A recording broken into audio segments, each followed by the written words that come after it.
প্রিয় দর্শক, 5 আগস্ট গণ অভ্যুত্থানের দিন এবং তার আগে সেনাপ্রধান কাদের পক্ষে কাজ করেছেন, সেনাবাহিনী কাদের পক্ষে ছিল, গোয়েন্দা ইউনিটগুলো কী ধরনের ভূমিকা পালন করেছে অথবা তাদের কোনো ব্যর্থতা ছিল কিনা, সেসব বিষয়ে অনেকদিন পর হলেও মুখ খুলেছেন আওয়ামী সরকারের শীর্ষস্থানীয় সাবেক স্বরাষ্ট্রমন্ত্রী আসাদুজ্জামান খান কামাল।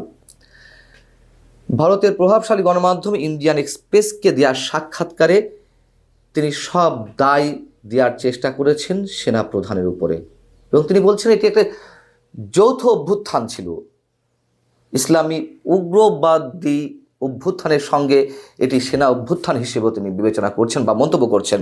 তার কাছে প্রশ্ন ছিল যে স্বরাষ্ট্রমন্ত্রী হিসেবে আপনি অভ্যন্তরীণ নিরাপত্তার দায়িত্বে ছিলেন, এ বিষয়ে অবগত ছিলেন কিনা, অর্থাৎ 5 আগস্ট যা কিছু ঘটতে যাচ্ছে বা তার আগে পরে।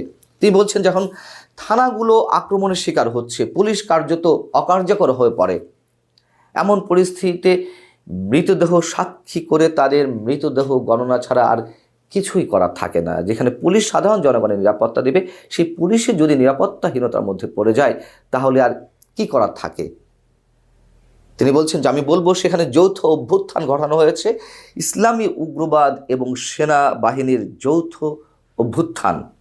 সাবেক এই স্বরাষ্ট্রমন্ত্রী তিনি নিজের ব্যর্থতার কথা বিন্দু মাত্র মনে করেন না এবং তার কাছে যখন প্রশ্ন করা হচ্ছে যে স্পষ্টতই এখানে গোয়েন্দাদের বড় রকমের ব্যর্থতা ছিল, সাবেক স্বরাষ্ট্রমন্ত্রী হিসেবে আপনি কি স্বীকার করেন? তিনি বলছেন যে হ্যাঁ, আমি একমত এখানে গোয়েন্দাদের বিশাল ব্যর্থতা ছিল। সেনাবাহিনীর একটি বিশেষ গোয়েন্দা ইউনিট রয়েছে ডিজিএফআই, জাতীয় নিরাপত্তা সংস্থা বা জাতীয় নিরাপত্তা গোয়েন্দা সংস্থাও সরাসরি প্রধানমন্ত্রীর কাছে রিপোর্ট করে এবং তার অংশ বিশেষ যেটুকু পায় স্বরাষ্ট্র মন্ত্রণালয়।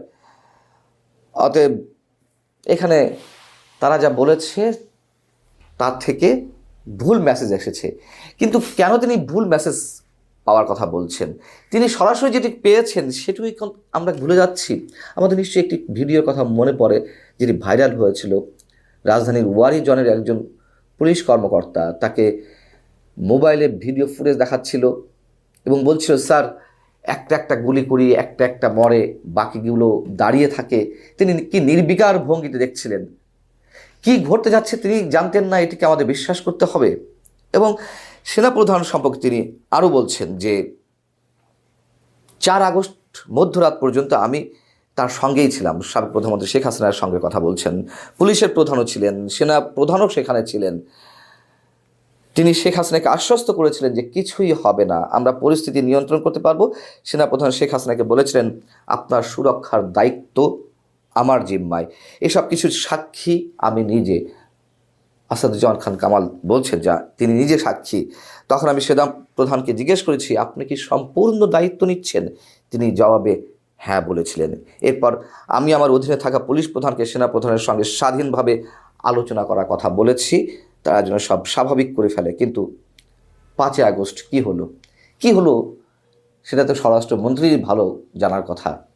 তিনি যে সব দায় সেনাপ্রধানের উপরে দিয়ে দিলেন। আমরা তো জানি যে এই অভ্যুত্থানের আগে, গণ অভ্যুত্থানের আগে 3 তারিখ কিংবা 2 তারিখ আগস্টের সেনাপ্রধান তো সাবেক প্রধানমন্ত্রীর সঙ্গে দেখা করেছিলেন এবং দেখা করে সেনাপ্রধানের নেতৃত্বে বা তার সভাপতিত্বে সেনাবাহিনীর যে একটা হার্ডকোর মিটিং হলো, যেখানে দেশের সব সেনা দপ্তরের শীর্ষস্থানীয় কর্মকর্তারা ছিলেন, তার মধ্যে মধ্যম সারির কর্মকর্তারা ছিলেন, হাতে গোনা 2-4 জন ছাড়া সবাই তো একমত পোষণ করলেন যে শেখ হাসিনাকে ক্ষমতা ছেড়ে দিতে হবে এবং এই মেসেজটি যেন তাকে পৌঁছে দেওয়া হয়।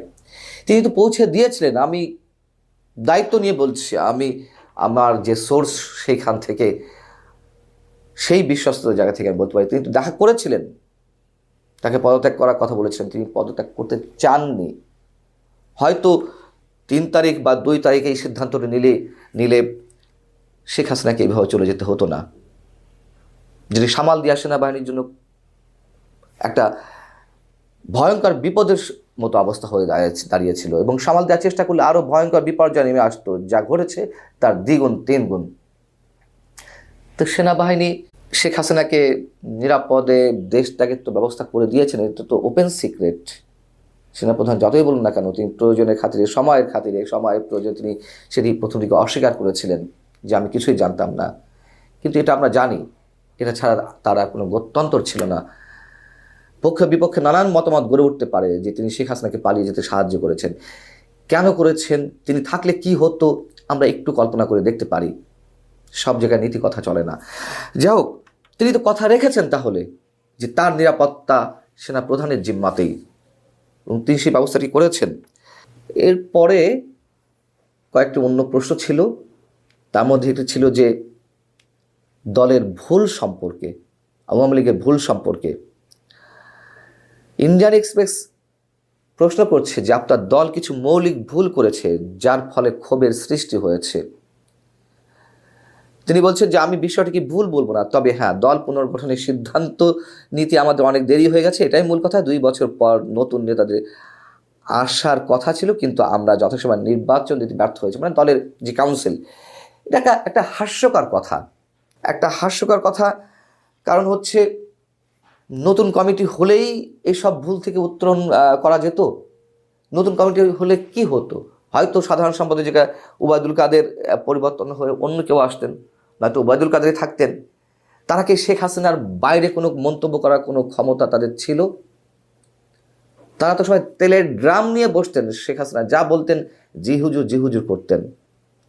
আর সবচেয়ে বড় কথা হচ্ছে গণমাধ্যমের ভূমিকা নিয়েও সেখানে প্রশ্ন করা হয়েছে। তিনি মানে বর্তমানে গণমাধ্যম কী ধরনের ভূমিকা পালন করছে, তিনি বলছেন যে সব কিছু এখন সরকারের নিয়ন্ত্রণে, গণমাধ্যম কিছু করতে পারছে না, সেলফ সেন্সরশিপের দিকে চলে গেছে।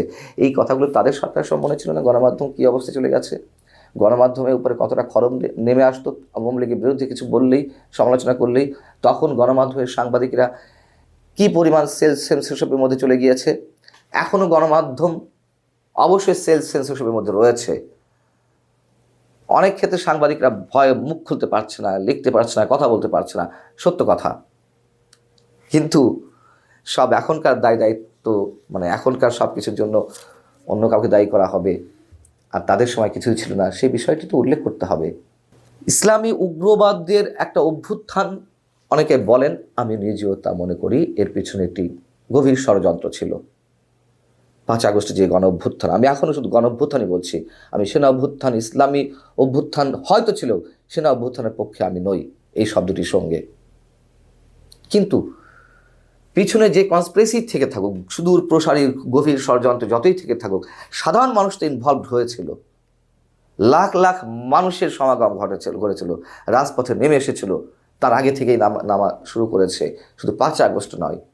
আমরা দেখেছি সাংস্কৃতিক কর্মী, সামাজিক সংগঠনের নেতাকর্মীরা সবাই একসাথে হয়েছিলেন, সাংবাদিকেরাও রাজপথে নেমেছিলেন, যারা আওয়ামী পরিবারের, আওয়ামী সমর্থক, তারাও রাজপথে নেমেছিলেন। অতএব এটা যে শুধুমাত্র ইসলামী গণ অভ্যুত্থান সেটি থাকতে পারে, আমি সেটা অস্বীকার করছি না।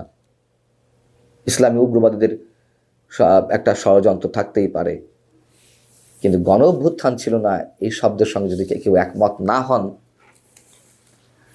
আমরা বোধহয় ভবিষ্যতে আরও বড় ভুল করার প্রস্তুতি নিচ্ছি।